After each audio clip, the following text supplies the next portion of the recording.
Nah udah itu kita pulang, besok day pertama kita syuting. Itu sebelum syuting kita biasa bang, kumpulin kru, kumpulin tim, kita baca doa dulu. Ya niatnya mudah-mudahan proyek yang kita jalanin ini nggak ada kejadian yang nggak diinginkan. Itu kita terhening, tengok-tengokan, yang kita dengar tuh suara lengkingan wanita ketawa. Dari belakang itu, belakang rumah utama ada gubuk. Itu perpustakaan. Itu suara lengkingannya.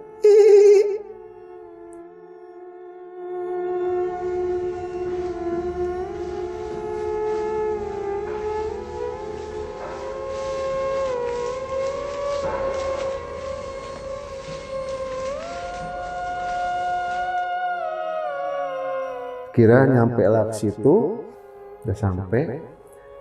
Gue pikir tenang nih, ini sosok udahlah pulanglah. Udah gue ngomong juga, udah pulang, udah sampai, ini rumahnya. Geleng-geleng. Apalagi kan udah gue turutin, lu mau pulang udah gue anterin. Manggil gue gitu. Apa? Mau makan, tiru.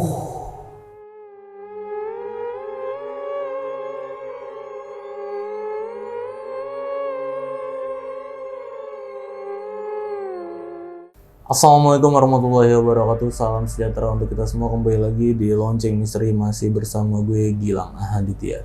Dan malam ini gue kedatangan lagi nih seseorang yang bakal nyeritain pengalaman horornya ketika dia syuting ya. Jadi dia waktu itu kebetulan lagi ada project film syuting ini, film horor itu di daerah Cilangkap ya. Jadi rumah buat syuting ini horor banget, dan banyak kejadian-kejadian horor yang dialami ketika syuting sampai imbasnya ini ke cast atau pemainnya ini. Jadi ya untuk lebih jelasnya biar narasumber gue nih sebelah gue yang bakal nyeritain ini ada Om Jungki. Siap panggilan. Om, akhirnya datang juga nih Om di studio kita. Alhamdulillah udah bisa mampir di Lonceng Misteri, udah seneng lah bang. Nih bang, waktu itu lagi ngejalanin film apa nih bang? Itu kita bikin project movie horror judulnya Bloody Pendant bang. Bloody Pendant. Dan filmnya tentang apa bang? Bisa dikasih tahu nggak bang sama sahabat Lonceng nih bang? Singkatnya dikit aja. sih, Bloody Pendant ini sih sebetulnya kisah cinta segitiga yang berujung maut. Yang dimananya yang terjadi ada kejadian di masa flashbacknya dari kedua pemain gue ini. Dari pemain karakter ini, Pipu maupun Dara. Nanti ketemunya akan di endingnya mereka tahu, oh ternyata seperti ini ya, kita ada keterkaitannya seperti itu. Oke, untuk genre horor sendiri ini film pertama Om kah, apa sebelumnya sudah pernah juga di film horor lainnya gitu? Ini pertama Bang Gilang. Perdana Bloody nih? Pendant ini pertama. Oke. Dan ini kejadian tahun berapa Om? Ini kita buat di zaman pandemi ini berkisar 2021. 2021, ini syutingnya berarti belum lama lah ya? Belum lama, syutingnya belum lama, dan sampai sekarang yang case-nya ini yang mengalami kejadian yang tidak menyenangkan ini lah dibilang, efek dari syuting di tempat itu sampai sekarang masih ada ya? Masih ada, dan gue rasa sih mengalami ketraumaan sih, gue rasa sih. Oke. Mungkin kalau gue ajak lagi untuk project movie horror kayaknya sih masih agak dipertimbangkan ya sih. Gila gitu dia ya, kenapa ya kalau bikin film horor tuh jadi horor beneran gitu. Nah pokoknya sahabat Lonceng nih harus nonton video ini dari awal sampai habis, karena ini pasti bakal seru banget dan pasti bakal bikin kalian merinding. Dan buat kalian yang ingin jadi narasumber nih, datang langsung ke studio Lonceng Misteri, kalian bisa langsung mampir ke Instagram kita di @loncengmisteri, bisa langsung klik aja linknya ada di bio-nya ya. Dan buat kalian nih, aduh gue sedih banget nih sekarang yang belum klik tombol subscribe itu udah makin banyak nih yang belum klik. Jadi penonton-penonton kita nih rata-rata ya emang pada belum subscribe ya. Jadi bulan deh yang belum subscribe diklik dulu ya tombol subscribe ya. Dan ya udah kayaknya nggak usah lama-lama lagi nih Om. Siap Bang Gilang. Langsung kita mulai aja nih ceritanya.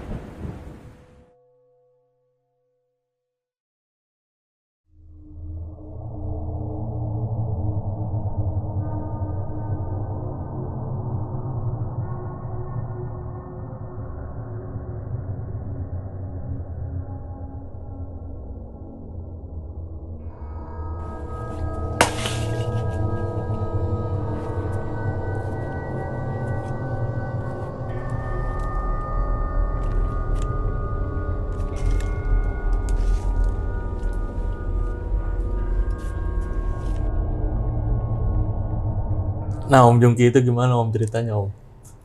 Ya, jadi gue awal mula untuk mau direct movie horror yang gue buat nih, Bang Gilang nih. Jadi gue ada project movie horror yang buat di mana buat di channel YouTube gue. Dan gue saat itu yang menulis untuk semua cerita yang ada di horror movie gue. Dan gue yang ngedirect juga. Dan gue kumpulin lah tim gue nih, dari krunya, dari pemainnya, dari segala macamnya, sampailah kita punya untuk tim yang gimana untuk bisa menjalani project movie horror gue ini. Itu, dan dimana kita nyari cast-castnya yang teman-teman gue kenal, talent-talent gue kenal, yang mau join di project movie gue ini. Oke. Gitu, singkat cerita. Gue ngambil genre ini horor. Untuk movie ini gue kasih nama Blood Dependent. Oke. Itulah kita berawal setelah ketemu tim, setelah ketemu cast, pasti ada proses awalan praproduksi ini untuk reading.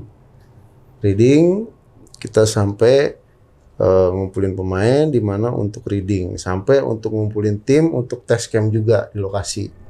Nah, lokasi syuting ini di mana rumah dari temen gua, kerabat gua.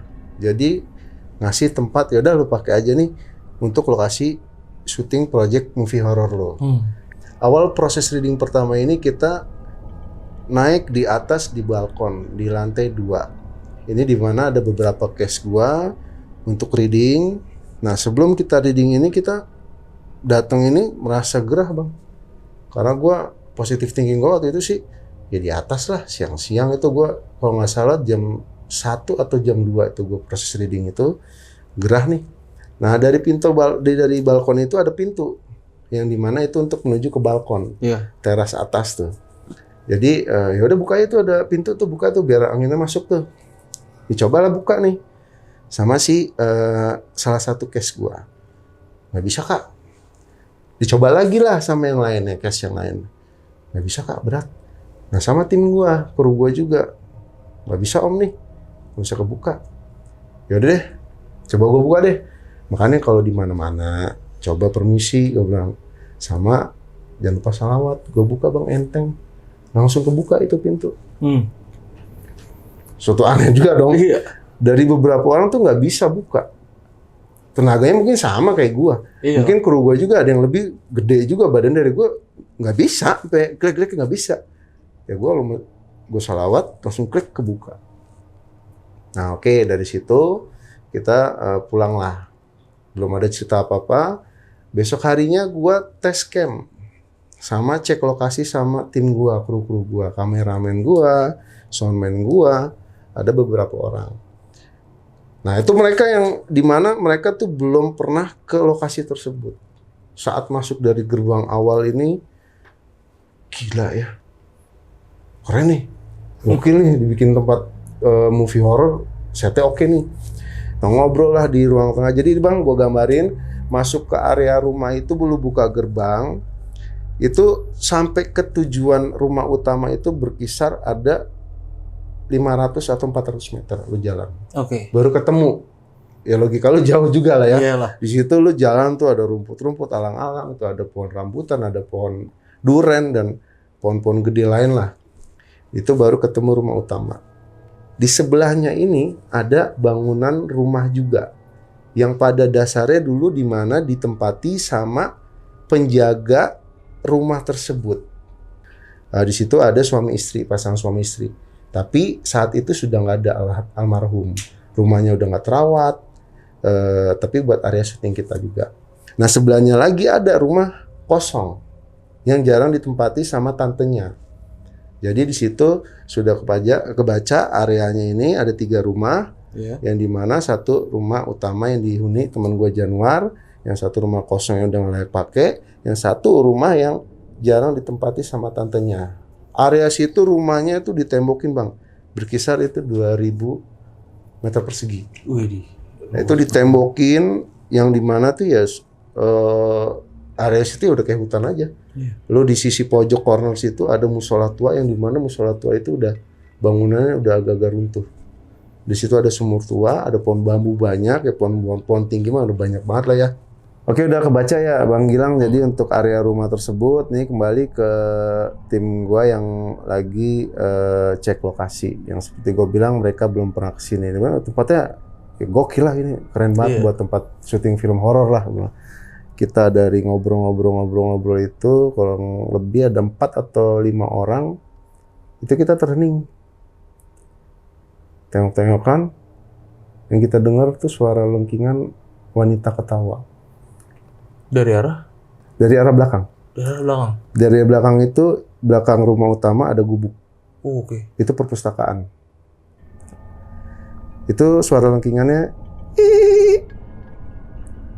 Kita posisi? Itu posisi jam 11, sorry gue lupa. Gue sampai di situ jam 11-an malam. Berkisar, ya. Gila. Itu jam 11 kita denger itu sekali. Masih positive thinking kita. Itu kali si tetangga lagi pada berisik. Padahal tuh areanya jauh kan. Gue udah bilang rumah 2 hektar ini cuma ada 3 rumah utama. Ya tetangga masih radiusnya masih jauh lah. Nah ngobrol-ngobrol lagi biasa. Kita bahas permasalahan besok. Kita syuting day pertama kayak gimana. Yang keduanya nih lagi bang. Makin lama makin pelan. Kalau gue pernah dengar kan kalau suara kenceng ini jauh. Iya. Tapi kalau suara pelan ini deket. Iya. Ini lengkingannya pelan. Makin deket nih. Pada merinding gue semua. Udah bang, udah kita udah aman semua buat prepare besok aman. Ya udah besok kita bismillah lah, aman syutingnya lah. Nah, kita pulang ke rumah masing-masing. Nah, si Januar ini yang punya rumah mau ikut gue pulang. Nah, ngapain dia ikut pulang? Gue besok sini lagi rumah lu kan. Nggak berani dia. Oke. Nggak berani untuk tidur di situ. Padahal ya dia memang tinggalnya sendiri. Di area itu ya sendiri dia. Nggak ada siapa-siapanya, saudaranya. Orang tua juga ada almarhum bang. Dua-duanya. Nah udah itu kita pulang. Besok day pertama kita syuting. Itu sebelum syuting kita biasa bang. Kumpulin kru, kumpulin tim. Kita baca doa dulu. Ya niatnya mudah-mudahan proyek yang kita jalanin ini nggak ada kejadian yang nggak diinginkan. Benar. Selesai sampai dengan kondisi aman. Yang udah make up semua gue panggil case satu-satu, gue ngambil adegan scene yang pertama. Kita ambil adegan scene pertama itu berjalan lancar. Tapi kan semua case nggak ada di set gue nih. Ada tersisa yang di base camp rumah utama ini dijadikan buat tempat makeup. Yeah. Dimana di situ ada makeup artist sama salah satu case gua, si Bibi Hani ini dalam tokoh ceritanya. Nah, Bibi Hani di makeup sama makeup artist itu. Gua selesai ngedirect di scene pertama ini. Gua masuk dong, karena gua prepare untuk scene gua selanjutnya ada gua pakai Bibi Hani. Gua buka pintu, udah selesai belum, Fan? Ini Bibi Hani mau gue pakai nih. Bibi Hani samperin gue, bang. Mas, mukanya pada panik semua. Itu siang loh bang. Kita tag itu callingan jam 10 ya kira-kira jam 11 tuh. Kenapa? Tadi aku sama Vena denger, si Vena langsung nyautin. Suara cicak kali itu. Bukan, kalau cicak aku udah sering denger. Sama. Suara cekikikan seperti, kalau dia cerita sih kayak gimana suaranya? Nah, sama ya? Seperti semalam yang kita saat tes cam cek lokasi itu sama seperti semalam.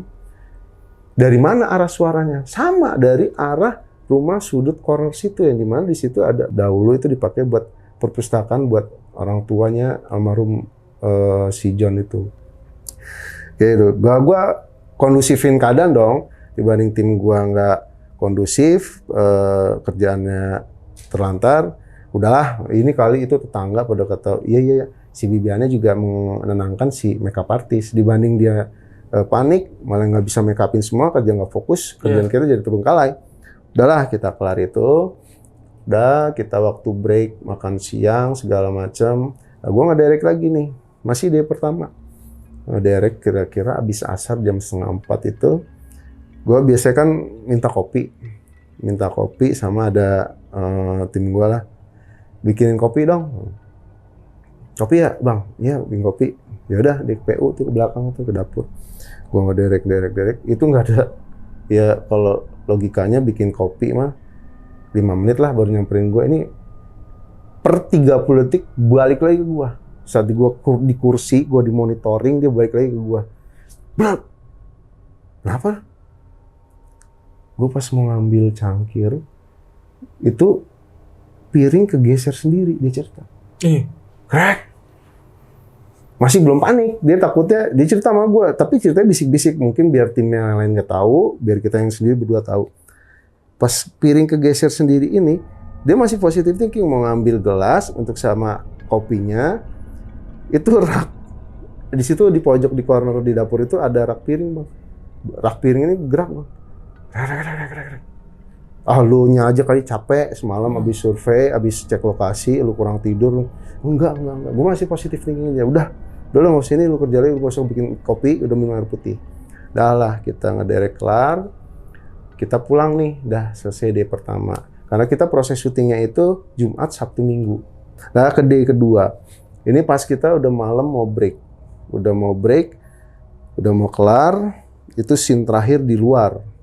Itu gue lagi ngedirect. Itu yang tadi Bibi Hani yang awalan tadi lagi di make upin, denger suara lengkingan wanita itu, cerita lagi. Itu kita shock semua. Itu si Bibi Hani itu tiba-tiba, lu kenapa Bi? Semuanya pada panik dong. Udah yang lainnya itu aja, lanjutin aja. Break dulu kita. Gue bilang break. Kenapa Bi? Jadi dia dari sudut arah pintu pagar itu menuju selebatan putih, itu menuju ke ruang rumah tengah yang dimana yang kosong, yang dulu ditinggalin sama pengabdinya keluarga John. Itu ke arah situ, selebatan putih. Oke, udah Bi, dah nggak usah diiniin lah Bi. Mungkin lu capek, ya dulu minum dulu. Udah pulang tuh bang. Kita pulang selesai day kedua, pulanglah Bibi Hani. Nah dia pulang ke rumah, kita pulang ke rumah, besoknya syuting lagi nih, hari Minggu nih. Dia cerita ke gua pagi-pagi, sebelum kita mulai proses syuting day ketiga, dia cerita ke gua bahwa dia sepulangnya dari rumahnya, dari kita lokasi syuting ke rumahnya, dia mau tidur. Itu kamarnya dia itu ada jendela bang, jendela model jadul lah tuh yang buka begini. Itu ada suara gedoran-gedoran. Mungkin udah gue kirim juga ke tim Bang Gilang juga, suara gedorannya seperti apa. Itu gedor-gedor itu beberapa kali sampai dia sempet yang nge-record dan ngirimin ke gua, dan gua denger itu bener-bener. Gua nggak denger ini. Wah, itu pagi pas kita sini. Oh yang bener lu kali yang main-mainin. Ngapain gua main-mainin itu?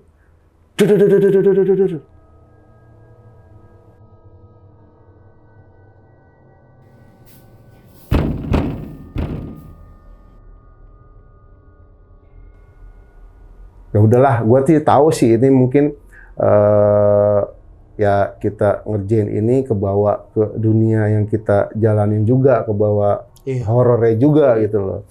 Ya udahlah Bi lah, pokoknya tenang aja, jangan lupa baca Bismillah aja. Di sini kan kita area orang, ya gue jelasin juga ke cast semua, ke kru juga, di sini jangan sembarangan. Gue bilang sama permisi dulu awalannya, bilang. Lalu berjalan lagi. Kita day keberapanya, itu rumah utama itu atas bawah bang, balkon. Lah set gue di bawah nih, gue di atas, ngedirectnya, monitoringnya. Jadi cast semua di bawah, gue di atas sendiri. Itu gue di atas gerah tuh bang tuh, nggak ada. Gue inget gue kipas itu mati. Gue sambil ngerokok, kok tiba-tiba ini ada anginnya, hembusan anginnya. Gue ngeliat ke belakang, kipas angin nyala bang. Tadi mati. Nyala, tadinya mati. Gila. Makanya gue kegerahan, gerah banget nih. Ya tapi gue lah udah, ini kali emang tadi kondisinya on, cuman si kabel kendor kali itu. Iya. Mungkin pas lagi nyala, kabelnya udah ini lagi tuh, gue masih ini aja lah. Dah, kita jalan-jalan itu. Oke lah, jadilah kita pilot bumper ini. Yang dimana pilot bumper ini sebelum gua posting di channel YouTube gua akan tempelkan dengan voice note.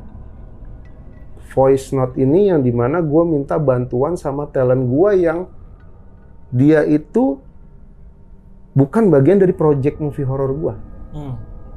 Cuman gue punya talent di luar, Tam, minta tolong dong bikinin voice over, bikin voice note tuh pakai handphone aja, pakai voice note aja. Nanti dialognya kata-katanya dari gua. Oh ya Kak, ntar aku bantu.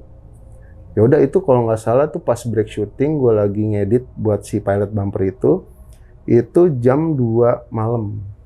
Di rumah gua ada gua, editor gua, sama beberapa kru gua. Oke, tolong ya Tam ya. Gua note dulu nih.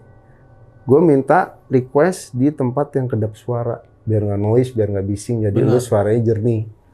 Nah, dialognya juga gue kasih, tolong ya Tam ya. Nah, dia berinisiatif lah, ngambil VO ini awalan di kamar mandi.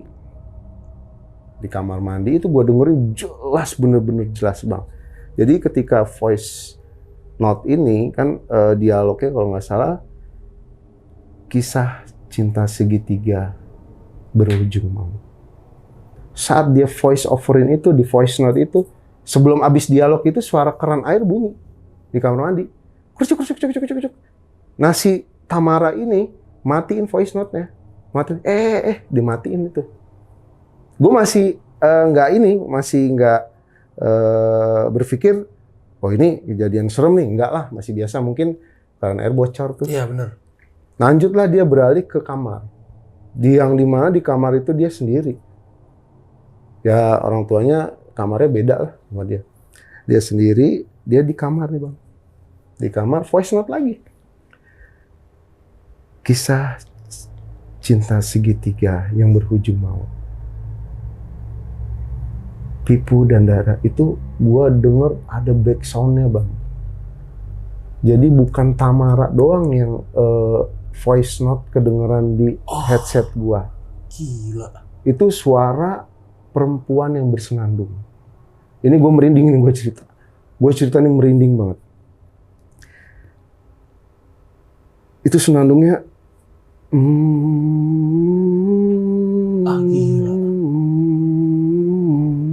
Gue dengerin tuh. Astagfirullahaladzim. Gue langsung chat Tamara. Tam, ini suara apa? Kamu detailin di voice note yang kamu kirim di kamar. Bentar Kak. Dia langsung nelpon, astagfirullahaladzim Kak, emang kamu di kamar sama siapa Tam? Sendiri. Sebelum aku voice note ini, aku voice note di kamar mandi.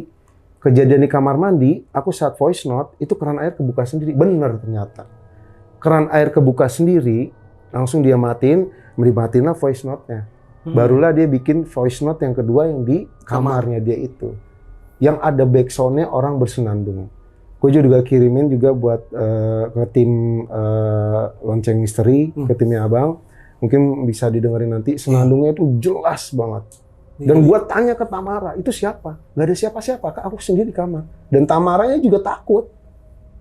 Padahal ini dia orang yang gak bersangkut pautnya sama project gue. Oke lah, setelah itu kelar, gue tempel lah untuk di pilot bumper gua. Jadilah pilot bumper gua. Persahabatan antara pipu dan darah yang mengakibatkan malapetaka untuk mereka. Nah, kita berjalan syuting lagi nih, karena kita masih ngejar scene-scene yang kurang nih. Kita ngerjain scene yang kurang, pada suatu ketika masih ada aja kejadian-kejadian yang aneh-aneh, cuman yang nggak terlalu gua pikirin dan tim-tim lain pikirin juga. Sampai titik klimaksnya ini, pada suatu hari gua nge-direct ini kalau nggak salah hari Sabtu, di last day-nya gua. Di last day syutingnya gua, ini di mana emang gua last minute banget butuh cepet gitu loh, karena gua mau rilis juga. Ini kita syuting sampai malam. Dimana kita di eksterior rumah luar tuh. Ya di halaman ya. Ya di halaman luar. Oke, singkat cerita, ini ada case gua Rindia sebagai ibu Pipu. Gua kostumin dan make upin layaknya hantu. Oke. Itu scene dia di mana tertawa melengking seperti kuntilanak. Ini gua nge-take dia sampai ada kali 7 kali. Pertama gagal, kedua karena gua nggak dapet banget lengkingan kuntilanaknya, nggak dapet banget. Sampai dia udah kesel, Kak, nggak bisa kayak gitu. Coba please yuk total sekali. Gua take roll action, dia bisa suara lengkingan kuntilanak sama yang kita dengar Bibi Hani denger itu. Yang pertama itu ya, ada pertama datang. Seperti itu. Dan saat pandangannya si Rindia ini, ibu Pipu ini memandang kamera, walaupun dia udah di make up artis sebagai hantu ini, tapi pandangannya dia itu, gue tahu ini bukan sosok Rindia yang bener-benernya Rindia. Nah, seperti itu gue bingung nih. Dan dia juga, gue inget kalimat dia, gue nggak bisa melengking seperti kuntilanak ini, nggak bisa gue. Tapi pas take terakhir bisa. Nah, gue masih oke nih, seneng dong gue, gue dapet suara seperti itu, seneng lah kira. Nah, singkat cerita dari kejadian itu, dia pulang ke rumah, last day. Nah, di hari itu Bang, si Rindia ini udah nggak beres. Merasa punggungnya berat. Merasa pusing kepalanya. Gue bilang, lu kecapean kali, istirahat. Udah habis dari sini nggak usah lanjut mana-mana, lu pulang. Gue bilang gitu. Udah lah, pulang lah. Kelar nih kita nih, produksi nih. Saat kelar produksi, besokannya kita masih ada grup WhatsApp nih. Ada cast-nya, ada tim produksi, ada kru gua, ada semuanya. Di malam hari gue ingat itu gue lagi di acara apalah pokoknya lah. Itu Rindia ini voice note. Orang kalau ngabarin ke grup ya ngetik ya Bang. Iya. Mau Gilang lu di mana nih? Ketemuannya di sini.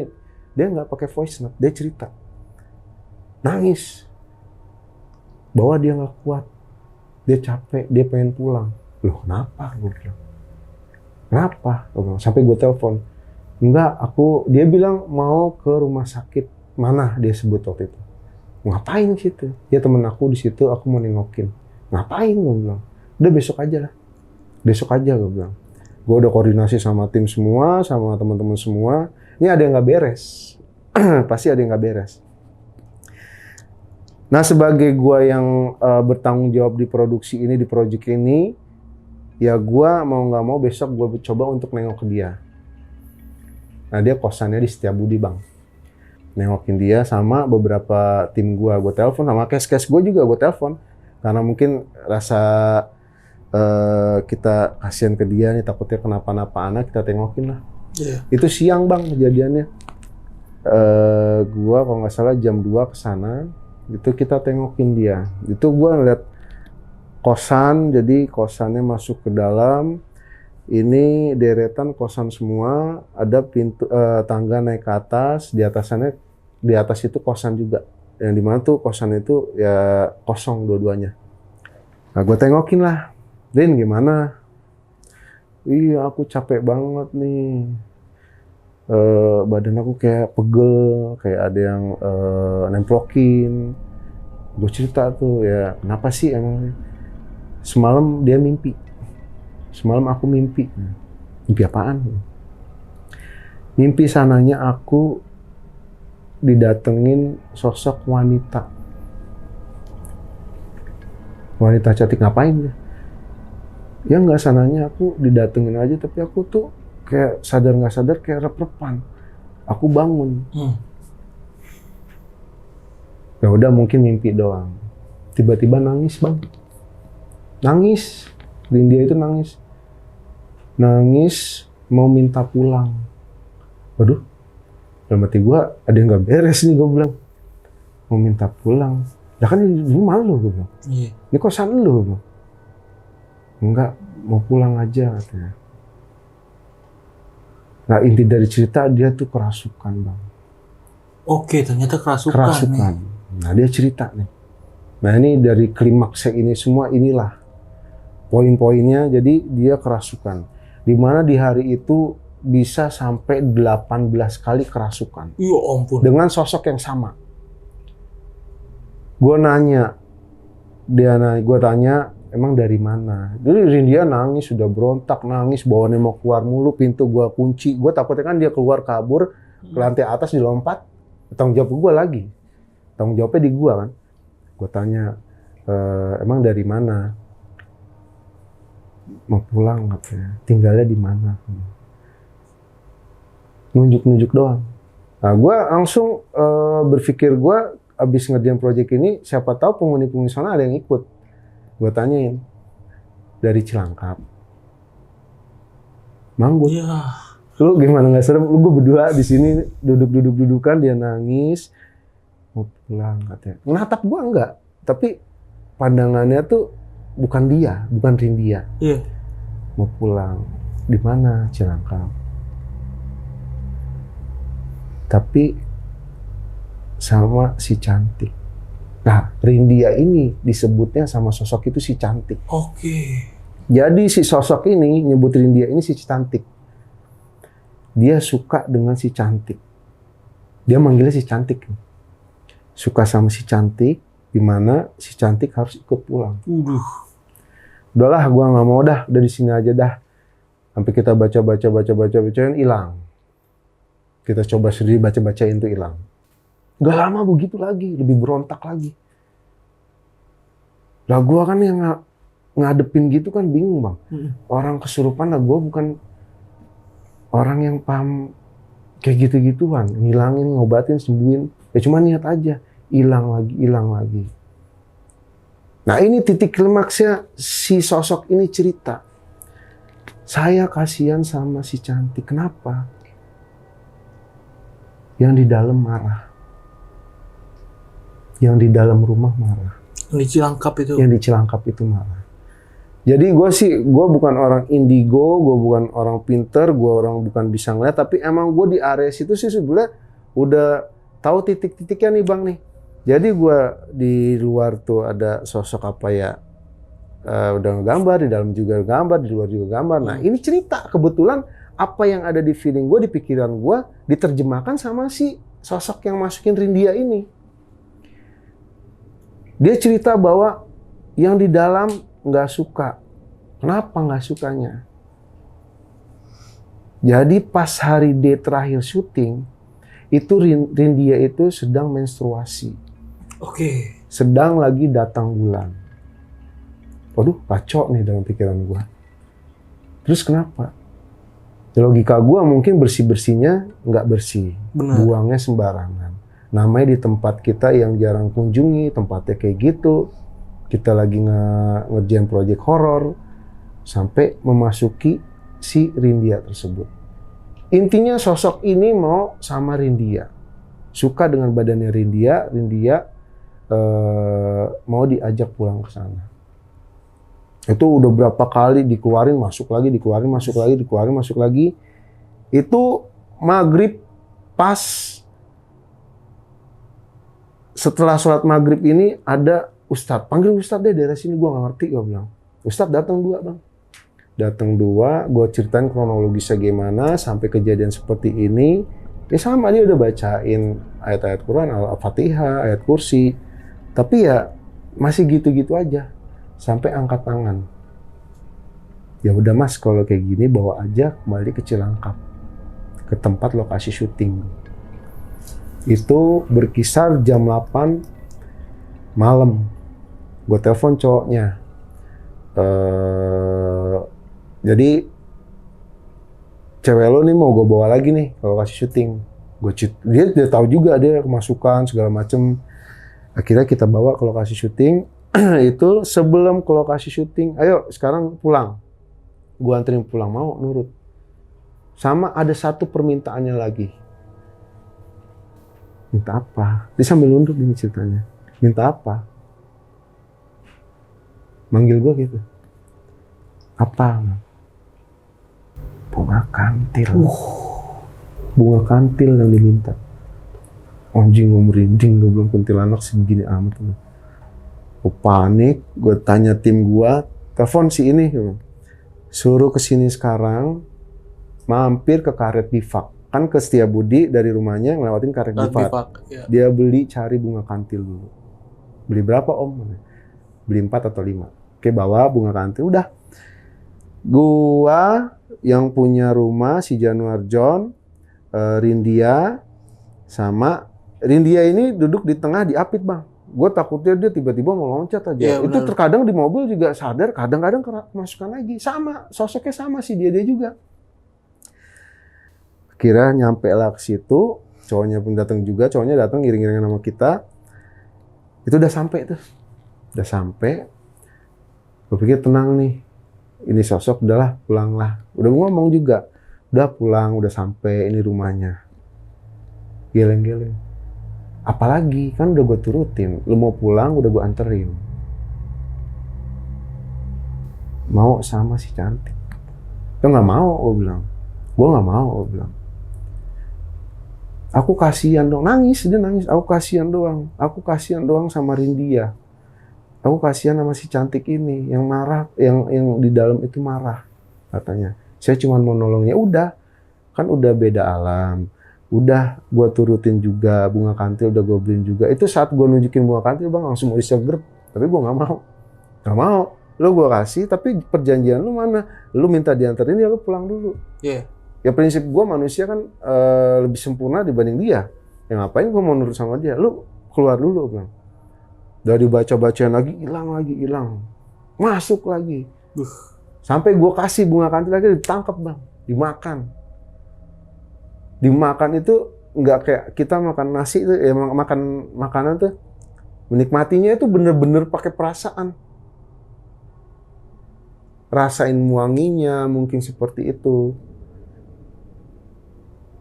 Tapi gue masih nggak terima, nggak mau juga. Dia udah mau keluar aja. Si Rindia itu udah mau keluar aja. Udah mau keluar, mau ke arah pohon itu. Nah, di pohon itu dia tinggal.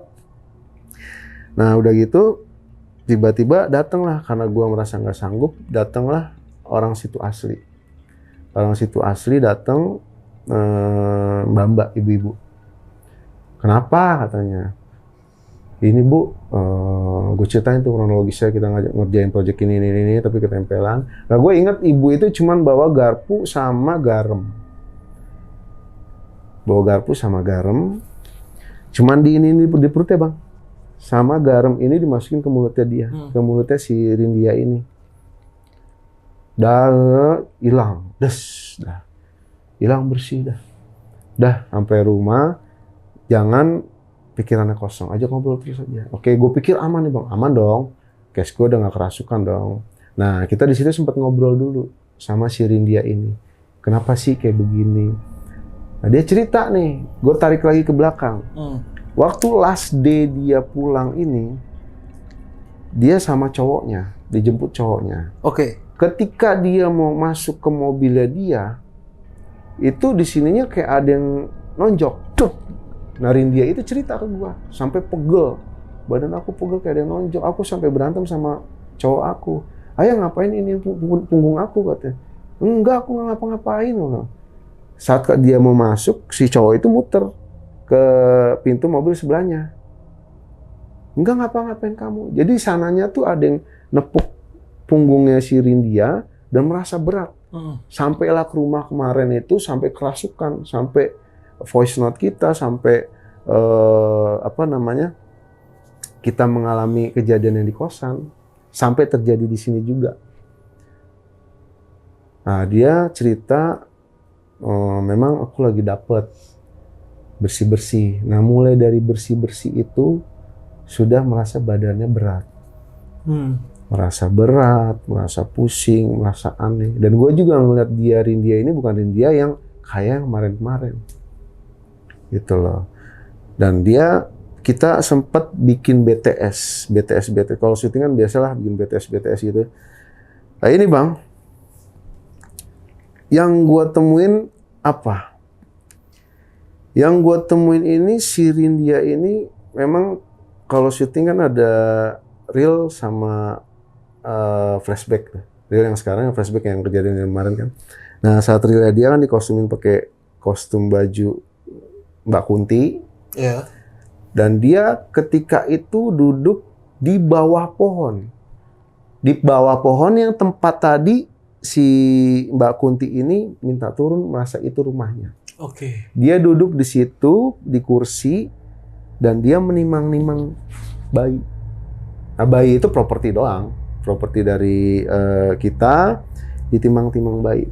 Itu gua kirim juga ke tim juga. Di situ detik ketiga kalau nggak salah itu ada backsound lagi. Ada backsoundnya lagi. Ketika Rindia ini nimang, itu detik ketiga suara kayak nangis. Itu gua dengerin itu sebelum dia cerita kayak begini, makanya gue percaya, oh ini berarti kejadiannya seperti ini, ya inilah sosoknya. Gue pikir, backsound doang kali, mungkin ada ini. Oh, mungkin ini. Dan saat Rindia menatap ke kamera ini beda. Bukan Rindia yang gue kenal juga. Nah, ya udahlah. Kalau kayak gini, mungkin udah kelar nih. Gue bilang ke cowoknya nitip, yaudah malam ini, gue temenin Rindia dulu, biar aman kondusif dulu. Udahlah kita pulang masing-masing. Udah sampai rumah, siang hari telepon lagi Bang. Yang nelpon ini, jadi yang di kos-kosan itu kan ada mungkin penjaganya. Namanya siapa gue lupa. Ngabarin. Mas kesini lagi Mas. Ngapain? Rindia kenapa lagi? Gue bilang, udah kesini aja lagi Mas, kesini dulu. Panik dong gue. Gue juga kesana sendiri gak berani. Dan gue udah, pikiran gue, ini kenapa-napa lagi nih orang. Iya. Gue kesana telepon teman-teman gue, tim gue kesana, gue samperin, assalamualaikum Rindia, gue masuk kos-kosannya, buka, dia pertamanya berbaring aja di kasur, ngeliatin, nunduk lagi, nangis lagi. Astagfirullahaladzim, masa belum kelar juga sih. Kemarin gue udah seharian sampai 17 kali lebih mungkin kerasukan, sampai mungkin ketemu jalannya dia mau pulang kita anterin. Wah ini kemasukan lagi, gue ngomong sama tim-tim kita, ini kemasukan lagi, siap-siap, maksudnya siap-siap bantu-bantu baca doa. Nah sosoknya beda, kemarin itu nangis kayak gini, ini beda, lebih berpower lagi. Ini sehari ini kemungkinan bisa 7-8 kali kemasukan. Dia nunjuk, Rindia itu nunjuk. Udah berusaha untuk mau keluar dari kamar kosannya. Sampai kita tahan tuh Bang, kita tahan ada 5 orang. Cowok semua nggak kuat megangin dia. Dia nunjuk. Nah, tunjukannya itu ke arah tangga. Mau kemana? Mau kemana? Gue langsung ini ngajuin berapa pilihan. Mau keluar, mau ke kamar mandi, mau ke tangga. Dia mengangguk mau ke tangga. Mau ngapain? Sempet udah keluar, kita tarik lagi ke dalam. Dah kita bacain doa segala macem, hilang lagi. Udah hilang Bang. Itu berkisar abis asar. Gue bilang sama anak-anak, prepare ya, maghrib biasa rawan nih. Karena ini anak udah kemasukan mulu dari kemarin. Iya benar. Maghrib, tolong dah kondusifin dulu area sini, jagain bener-bener nggak keluar nih anak. Bener nih udah kondusifan Bang, udah enak. Paling cuma cerita kejadian ini, dia tuh ini kenapa kak badan aku capek kak.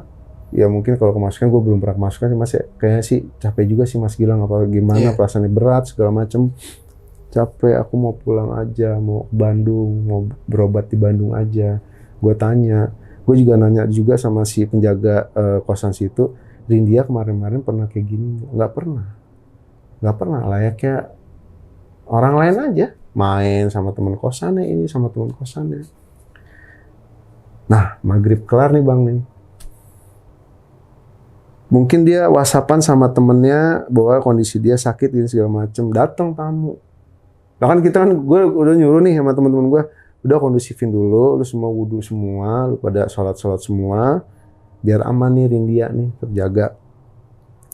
Datanglah kalau nggak salah 4 orang, cewek 2, cowok 2. Oke. Datang 4 orang. Gue udah nggak suka aja.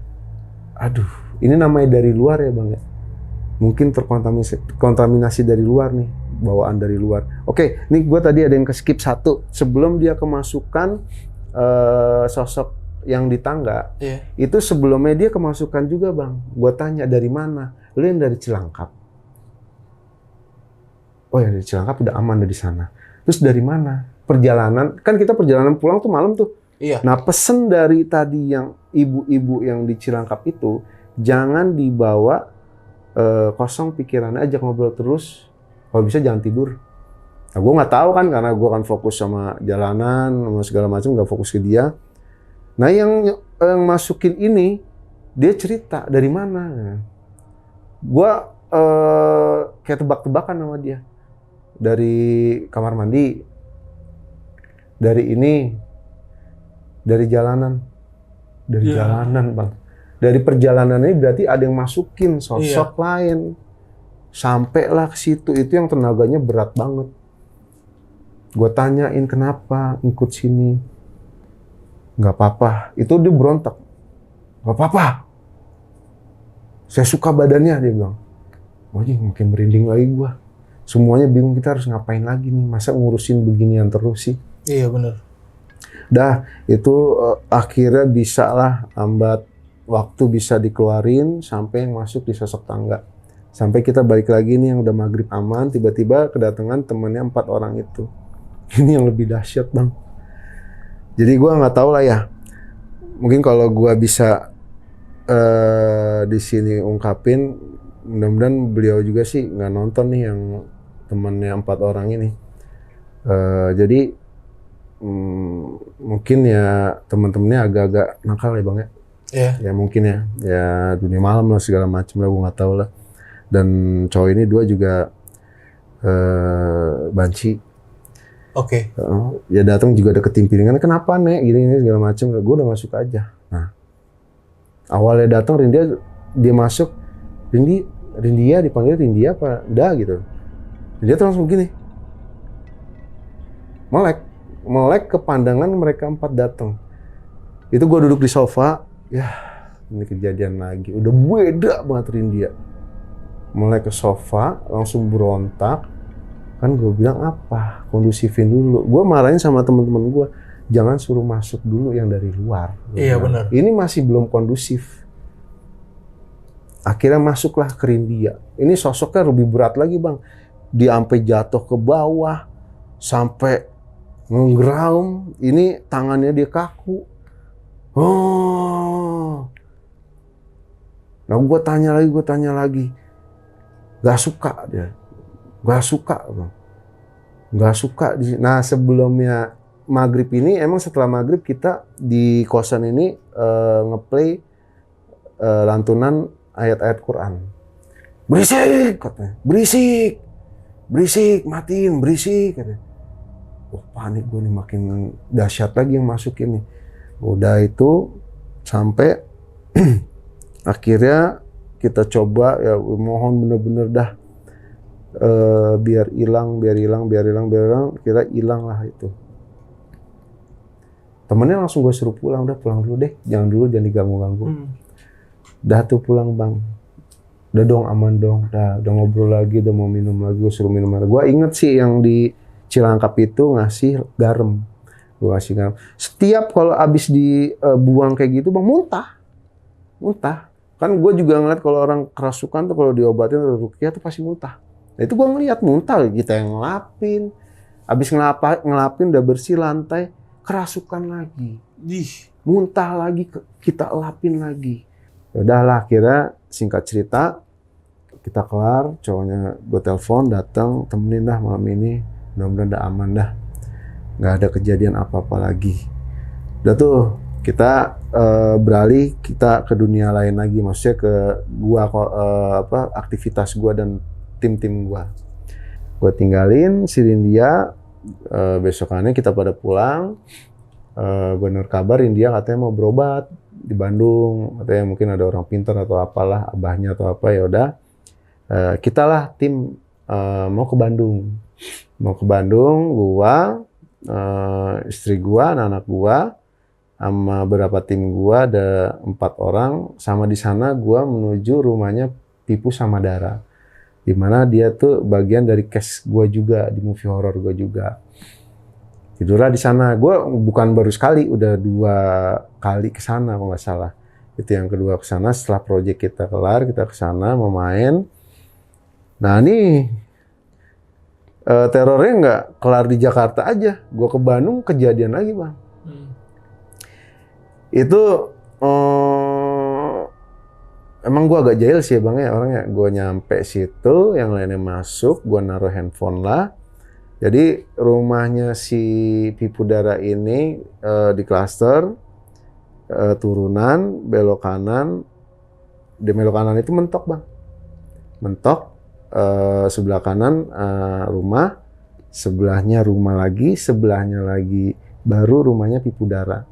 Okay. Nah mentok itu sebelah kiri dari situ adalah kali.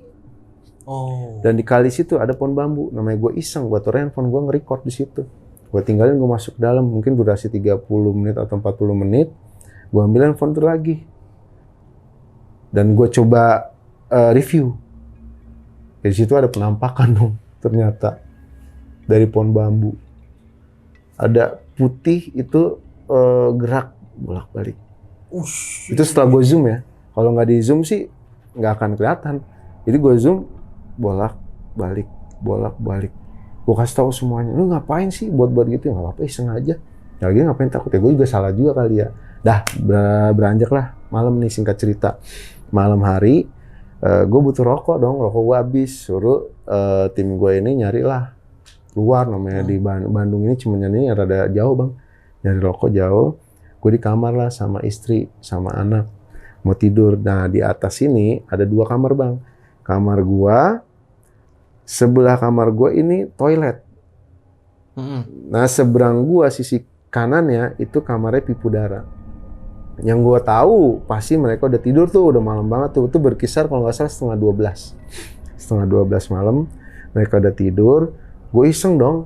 Nggak bisa tidur, gue mau ngerokok nih. Di bawah ada Januar, ada si John temen gue yang punya lokasi syuting yang bikin project movie gue ini. Mau turun dulu mau dirokok tadi dan nitip anak-anak. Jadi jangan lama-lama, gue turun ke bawah, ngobrol tinggal si John, anak-anak mana belum balik beli rokok, belum masih ini, belum balik.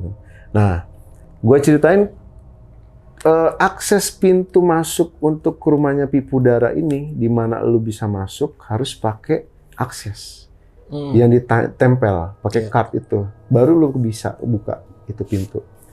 Walaupun lu tenaga segede badak pun lu dorong-dorong nggak bisa. Bener. Pastinya. Itu kondisi ketutup Bang. Itu kira-kira jam setengah 12 menuju jam 12. Gue ngobrol-ngobrol sama si John sambil nunggu rokok gue datang. Gue lagi ngobrol. Kaget gue berdua Bang. Pintu itu yang dimana nggak bisa kalau dibuka nggak pakai akses, pasti nggak bisa kalau nggak pakai akses. Dar, kebuka. Itu gue lagi ngobrol begini, nih pintu di sini gue lah, nih bener nih posisi gini nih si John, nih gue di sini nih pintu. Dar.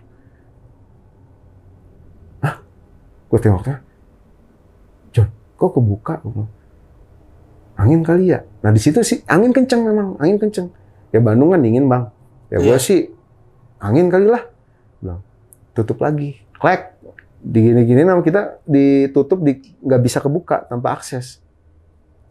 Udah lah, kita ngobrol-ngobrol lagi, cerita masalah syuting lah, cerita yang tadi gue habis ngerekam handphone dapat review inilah. Kita ngobrol-ngobrol, diem, dak, kebuka lagi. 2 kali Bang kebuka. Itu mah bukan kebuka bang, ngejeledak. Makanya dak. itu kalau ngebuka mah ya kalau angin sekenceng-kenceng kan kalau lu di tembok atau kayu juga kan pasti kan akan ngeresep juga kan. Ini bisa kebuka dak. Udah deh, jangan pada tidur di bawah. Anak-anak pulang lah tuh. Nah, anak-anak pulang habis beli rokok, gue ngerokok sebat dulu di situ di bawah. Istri gue manggil-manggil, "Pak, apaan sih?" Gue bilang, "Pak," teriak kayak takut gitu. Gue ke atas lah tuh. Rokok gue matiin, udah pokoknya sekarang jangan ada yang tidur di bawah, tidur di atas semua. Kita di atas semua dah, yang lainnya nggak kebagian kamar tapi tidur di teras atas tuh. Nah istriku gue nyampe kamar, istri gue ngomong, "Apa sih mah? Tadi kamu ke kamar mandi nggak?" "Enggak, dari turun ke bawah, izin sama kamu, aku ngobrol sama si John. Nungguin rokok, karena anak-anak lagi beliin rokok aku. Tadi di kamar mandi, ada suara keran air nyala lagi. Sama flash toilet tuh, sendiri. Pipu kali, darah kali. Enggak, orang mereka udah pada tidur kok. Kamu kali, enggak. Itu nyala sendiri bang." Makanya istri gue panik di situ. Nah anak-anak barulah naik. Gue cerita juga. Tadi gue juga di bawah. Pintunya pipu yang di bawah itu kebuka sendiri. Lo kan tahu mah. Kalau mau masuk situ kan harus pakai akses. Kalau pakai akses nggak bisa. Pakai card harus bisa ngebuka ya. Kalau lo paksa juga nggak bisa. Iya. Aneh kan? Nah anak-anak lah tidur lah semua di teras atas tuh. Udah kita pada posisinya masing-masing. Itu berkisar jam 1:30. Gue tahu nih anak-anak nggak bisa tidur, ada yang main handphone, ada yang main game. Mungkin karena kebawa takut, panik. Itu 1:30 bang berkisar bang. Sama. Kita semuanya mendengar cengkraman kuku itu menggesek itu. Wih. Istri untung udah tidur, anak-anak udah tidur. Gue langsung lah ke teras, lu denger nggak semua? Iya om nih. Udahlah tidur semuanya lah, nggak usah dipikirin itulah. Akhirnya pagi baru ceritalah ke Pipu sama Dara. "Bu, Ra, semalam kira-kira jam 11:30 atau jam 12 ke toilet enggak?" "Enggak, kita tidur Kak jam 11-an. Berarti bener, bukan mereka. Berarti ya nggak tahu lah makhluk astral nggak tahu yang di mana. Iya. Nyampe lah gue di Jakarta. Nanya dong sama kondisi Rindia gimana. Kondisi Rindia dia cerita ya masih lemes, masih ini. "Kak, Kakak mau tahu nggak sih, semenjak kejadian pertama yang gua anterin ke Cilangkap lagi pulang, besokannya nih bang, besokannya temen sederet kosannya itu pergi dari situ." Dalam artian pindah. Waduh. Dan dia cerita ke Rindia bahwa dia didatangi sosok 2 perempuan. Itu nggak mimpi, didatengin. Bener-bener. Didatengin bener-bener dari jendela itu kan kosan, masuk pintu kamar, sebelah kanan jendela, kasur, baru toilet. Itu didatengin di jendela 2 sosok perempuan. Yang dimana sosok perempuan ini satu wanita kurus tapi sedang hamil. Yang satu wanita biasa aja tapi menyeramkan. Gue kok langsung tek. Loh kok ini sama kayak sosok hantu yang di project movie gue. Jadi di movie gue, project gue ini sosok hantunya perempuan ini bang. Satu wanita hamil tua yang endingnya dia meninggal dan menghantui. Yang satu sosok hantu perempuan. Loh kok sama? Sampai dia nggak berani ngekos di situ lagi, pindah di hari itu juga. Sebelum gua hari kedua ke kosannya Rindia lagi. Nah, jadi singkat cerita gitu. Nah, untuk mendirect movie gua ini juga banyak kejanggalan-janggalan juga. Dari gua di gambar gua, udah gua lempar juga ke tim Abang untuk di Lonceng Misteri, mungkin bisa di review juga. Jadi gua nangkep sosok penampakan Mbak Kunti. Itu bukan memang kamuflase atau apa, memang bener-bener real. Itu gue pas lagi Yang gue herannya gue emang lagi ngedirect itu nggak di depan monitoring. Biasanya kan di depan monitor nih, gue lihat gambar gue, tapi gue nggak, gue fokus ke efek asap itu. Efek asap yang disemprotkan, meralol in action, gue merasa aman adegan gue. Setelah gue review, setelah itu kelar semuanya, asap itu hilang, di tengah itu di gubuk perpustakaan itu ada sosok Kunti, Bang. Itu jelas banget. Tapi gue pas kejadian itu gue silent tuh. Jangan cerita ke siapa-siapa. Takutnya kan takut lah. Itu bukan pemain ya, itu beneran. Bukan. Ada sosok yang gue bikin dari pemain gue kostumin ya ada. Tapi yang ini bukan pemain.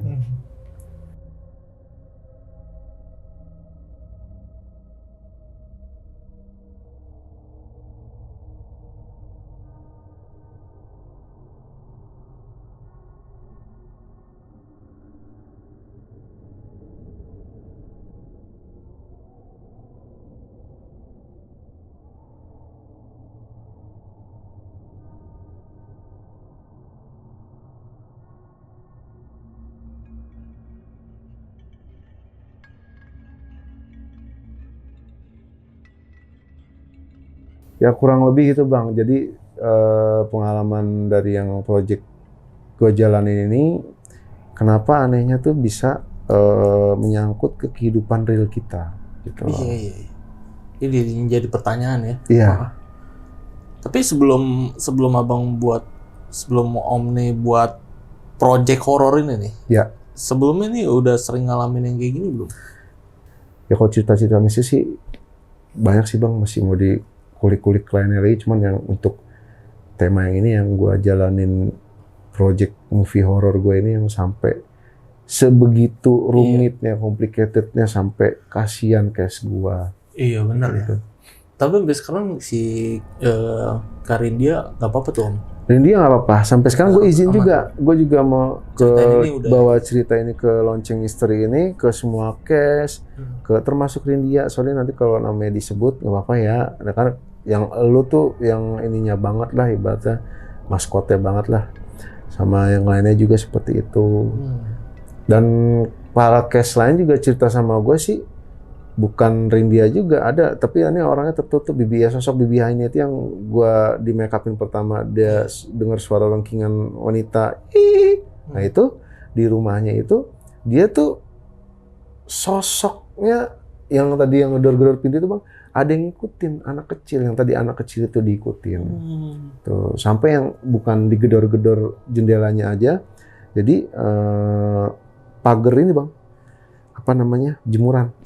Itu dia mau tidur malam, sepulang dari lokasi syuting juga, itu bunyi ngek, dibuka jendela kosong. Dia takutnya apa dong, maling dong. Iya, namanya jam segitu kan kita pulang syuting tuh biasanya jam 2, jam 3. Lagi, Bang, ngek, sampai yang ke terakhir kali, ngek, dibuka. Itu masih bunyi ngek, tapi nggak ada goyangan, Bang. Bunyinya ada, goyangannya nggak ada. Ngek. Jadi cerita seperti gitu. Ya, mudah-mudahan ini nanti si Karindia apa siapa tadi itu bisa cerita ya. Rindia mudah-mudahan tadinya ya udah nanti nextnya aja dia kesini. Pasti dia juga ada cerita sendiri nih dari sudut pandangnya dia sendiri. Mungkin, yang mengalami. Iya, pasti lah, karena dia mengalami sendiri. Benar, dia ngerasain juga nih. Sampai tadi berapa kali gila kesurupan. Iya, capek banget. Dan pasti sebelum kesurupan ini biasanya ada sensasi-sensasi tersendiri. Iya. Kayak ngalamin tersendiri juga, Om. Betul. Gila, makanya bisa sampai kesurupan ya kan. Dan gue tanya juga sebelumnya nggak pernah dia ngalamin kayak gini, nggak pernah. Baru kali ini Kak, aku capek banget katanya. Gue gimana sih ngelihat perempuan melas-melas kan kasihan gua. Iya, kecuali dia emang yang dari dulu sering kesurupan. Nggak pernah. Ini kan enggak ya? Nggak pernah. Baru sekali ngerjain project horror. Iya. Ya, langsung. Walaupun di balik itu mungkin ada suatu kesalahan dia. Yang tadi gua bilang dia saat lagi menstruasi dapat bersih-bersihnya kurang itu ya mungkin ya suatu kesalahan dia, cuman ya gini lah kita menjalani project horror pasti ya yang timbul bukan ada komedi, nggak ada ketawa ya kan, pasti kan suasana mencekam semua. Oke nih Om, mungkin gue mau nanya-nanya tentang di rumahnya nih, di Cilangkap nih. Berarti sampai sekarang rumahnya kosong apa emang di gimana nih? Setelah project syuting itu, setelah ya? Setelah kita project syuting ini, gue kemarin sempet untuk nengok ke sana. Oke. Ternyata sekarang ini sudah menjadi klaster bang, sudah rata, sudah tanah-tanah kafe udah jadi klaster. Gue kaget, John, lu udah jadi rumah ini? Iya udah laku, ternyata udah laku, dibeli sama orang untuk jadi klaster. Dan teman gue aja pindah juga, tapi masih di area situ, masih di sepakat situ juga. Diratain dong, Diratain itu. semua. Sayang banget. Makanya. Ya. Gila, rumah keren banget. Makanya. Maksud gue kalau ada Bloody Pendant 2, gue mau syutingnya di situ lagi tuh. Iya. Sekarang nggak ada. Keren banget sih. Tapi ya pasti jadi klaster sih itu karena luas banget ya. Asli, luas banget bang. Luas banget alamannya. Itu Cakep ya, aduh gila. bener-bener lu masuk ke sana juga ya bawaannya juga bukan mau masuk ke rumah, mau masuk ke hutan sih. Udah ngeliat pohon-pohon tinggi, di situ ada apa namanya si patung macan gede, jerapah gede. Yang sekarang yang beli klasternya, yang jadiin klasternya nggak tahu itu Itu dia. tempatnya horor. Itu dia. Yang penunggunya tuh yang paling parah tuh yang di corner bang, dekat sumur di pohon bambu. Itu tinggi besar tuh si John sebutin tuh gimbal namanya. Iya, masalahnya ini efeknya gila banget tuh, sampai ngikut gitu ya. Jadi ya. Dibeli jadi klaster yang beli nggak tahu. Ya mungkin kali ya di titik-titik itu mungkin ya yang coba kita lihat aja besoknya ke depannya ada kejadian-kejadian apanya.